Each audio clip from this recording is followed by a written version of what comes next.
Guys, what is up? If Apple's new Vision Pro headset is a little bit too much for you, not just in terms of the cost, but also just the level of immersion and AR, VR stuff going on in that device, then there are a couple of other alternatives out there, like the ones we're looking at today. These are the Wayfarers by Meta and Ray-Ban. Now, coming in two different styles. Again, the Wayfarer and the Headliner, slightly different styles, but both very classic in terms of Ray-Ban styling and design. Let's just say that the Meta Ray-Ban smart glasses are sort of the entry level, the beginner's journey into AR, VR technology. These glasses don't necessarily do any AR or VR stuff, but they do put some pretty unique technology on your face, literally. So first, let's talk about the styling because again, it's classic Ray-Ban through and through. Fit, finish is fantastic. There's a ton of different frame colors, and there's a couple of different lens options as well. You can either go for the clear lenses, or if you want transition lenses, you can get them, depending on the pair that you get, in a couple of different transition colors. Now, when I was watching reviews before I invested in the Meta Ray-Bans, everybody was saying, go for the transition lenses because if you just get solid sunglasses, you're not going to be able to wear them inside. Well, let me be the first to tell you that, while in theory that sounds like a great idea, these transition lenses are not super strong. So I've actually worn these quite a bit while driving, and they don't transition fully. So I have like half-tinted sunglasses. They still work, but look-wise, it's a bit weird. Also, the tint colors are a little bit weird. They're not like black or normal sunglasses. You get green or graphite. So just be aware, if you want to get the transitions, they're a little bit of a funky color. And if you want to just be a baller and use these purely for content and have no shame, you can get them just completely clear, whatever you want. They look good, but what do they do? What are they putting tech-wise on your face that makes them a compelling buy? So the Ray-Ban Metas combine a camera, a microphone, an audio speaker array, touch controls, and an AI assistant into a pair of otherwise normal sunglasses. I'll demonstrate now. I'll put the Wayfarers on, and there's a button up here in the top. I can either press to take a still photo, or I can press and hold to start a video. And this is, now you're seeing what I'm seeing. So yeah, touch control here. There's also haptic or pressure sensitive bars on either side for audio control. So that's controlling the level of audio coming out of the speakers that are in the very sides of the Wayfarers. And I'll show you those now.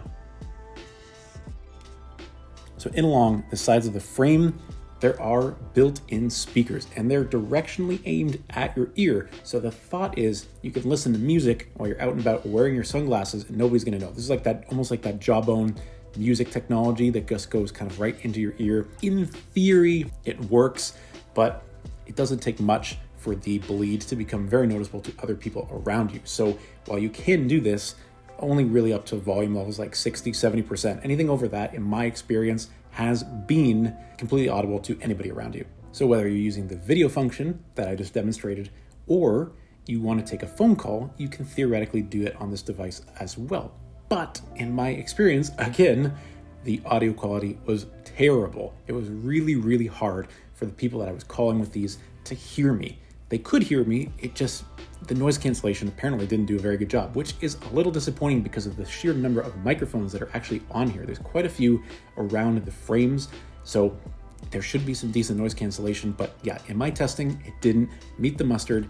People couldn't hear me. It was rather disappointing. And that's even further confusing for me because the audio quality when you're doing a recording from these guys is pretty good. So there's some sort of disconnect. I don't know, maybe it's just my device. Let me know what you guys have experienced if you're using this device yourself.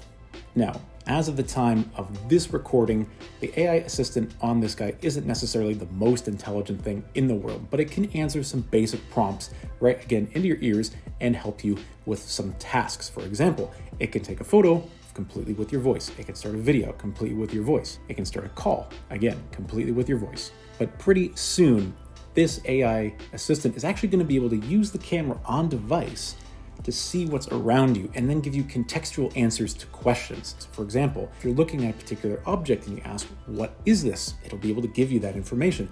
This is brand new and still in beta. So maybe by the time this video is edited, that will be available for everybody, but as of the time of this recording, it's still beta.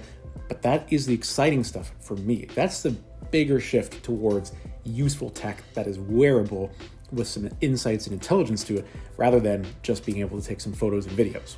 But on that topic, it's not just photos and videos. You can actually live stream with the Meta Ray-Bans. If you want, if you have the companion app on your iPhone or your Android device, you can live stream. And again, the camera quality is not that bad, and the audio quality in this mode is not that bad. So you can use this for a real-time stream. Now, if you're not real-time streaming, unfortunately, there are some limits that you should be aware of if you think that this is going to be a content creation masterpiece for you. So first, videos are capped at 60 seconds and they are cropped up for basically Instagram or Facebook stories. They're not really designed in widescreen to be using for YouTube videos or anything like that. So everything that I record on this guy, I've got to crop in. Not ideal, but that function is there as long as you're aware of the parameters. And the same goes for stills. They are cropped in by default. There is no undoing and there's no ability to change that. And also, the still camera is a little bit slow. You press the button, you hear the initial click, and you think it's going to take it, and then it's a little bit of a delay before it actually takes that photo. It still works, but you just have to hold still that extra second before you take off and go whatever you're doing. The still photo function, if you're trying to capture something that's a little bit of action, I would say go with the video and find the frame that you like best after the fact. Speaking of photo or video, when you're taking one, this little indicator light here on the front will light up to tell you that a snap or a video is being done. In video, it'll flash. And it'll also flash on the back side. There's a little indicator here for you as well as the wearer, so you know when a recording is active. This is allegedly to deter people from being peeping toms in public, but again, that light is only so bright and it's only so large. Out in public on a bright sunny day, probably gonna go unnoticed. Privacy concerns are still a little bit questionable on this one. Battery life is good for about 2 hours of use.